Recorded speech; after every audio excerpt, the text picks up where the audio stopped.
Si c'est gratuit, c'est toi le produit. Vous avez peut-être déjà entendu cette phrase.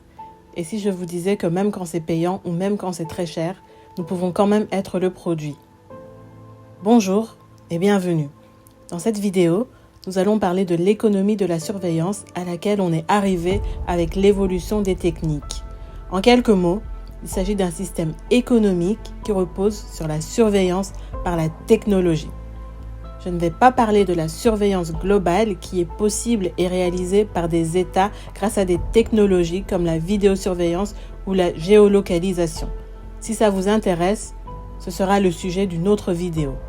Ici, je vais parler des technologies du quotidien qui rythment nos vies. La technique désigne l'ensemble des moyens artificiels utilisés par l'homme pour produire des objets qui n'existent pas dans la nature. L'utilisation de la technique remonte à la nuit des temps et a toujours un but. Par exemple, en créant des outils tranchants avec du silex, les hommes préhistoriques voulaient graver, percer ou couper des choses. Donc, la technique modifie l'environnement et les relations entre l'humain et le reste de l'univers. Et le but ultime de la technique est donc la modification de la condition humaine. Mais attention à ne pas confondre modification et amélioration. En effet, l'industrialisation a engendré l'abolition de l'esclavage du XVIIe siècle, non pas pour des raisons morales, mais avant tout pour des raisons économiques.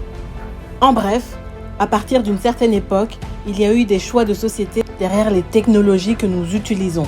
Si les géants de la technologie ne donnent pas accès aux téléphones portables et autres technologies à leurs enfants, alors que ce sont eux qui les pensent et les diffusent dans le monde entier, c'est parce que le but de leur technologie n'est pas uniquement de simplifier la vie des utilisateurs, mais c'est aussi d'entrer dans leur cerveau.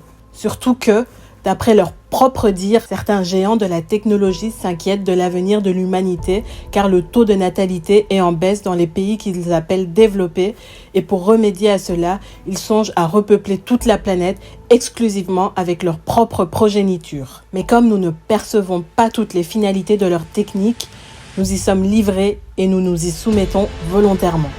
Et notre dépendance est au cœur de cette économie de la surveillance dont le principe est l'utilisation de l'expérience humaine et des comportements humains comme une matière première gratuite. En plus d'être des clients, nous sommes le produit du marché de la surveillance avec lequel ils gagnent certes beaucoup d'argent, mais aussi grâce auquel ils analysent nos comportements afin de prédire et développer des réponses à nos comportements futurs et surtout grâce auquel il est possible d'anticiper, d'influencer, d'ajuster et d'orienter nos pensées, nos désirs et nos comportements.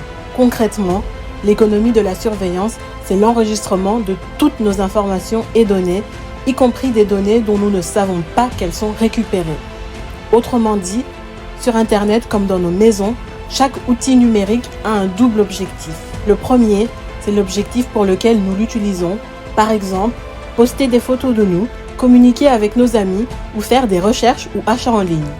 Le second objectif, c'est d'alimenter le système qui, grâce à notre utilisation, va par exemple pouvoir analyser la manière dont nous utilisons le clavier, va étudier nos interactions et nos réactions et va aussi instrumentaliser nos photos, nos voix, nos déplacements, etc. Et bien sûr, va améliorer ces technologies elles-mêmes. De tout temps, l'évolution de la technique a permis la modification de composants humains.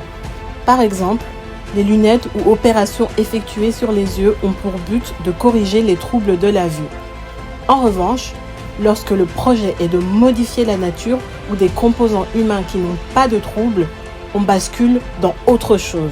Surtout que, depuis les années 2000, des centres de recherche travaillent sur un projet de téléchargement de l'esprit ou mind uploading en anglais, qui est une technique pour, grâce au cerveau, transférer un esprit vers un ordinateur et inversement. Dans la société actuelle, les géants de la technologie sont en train d'alimenter toutes ces intelligences artificielles qui apprennent de l'homme pour l'anticiper et l'emmener où bon leur semble et à l'avenir, sans doute même là où ces intelligences décideront elles-mêmes de nous emmener.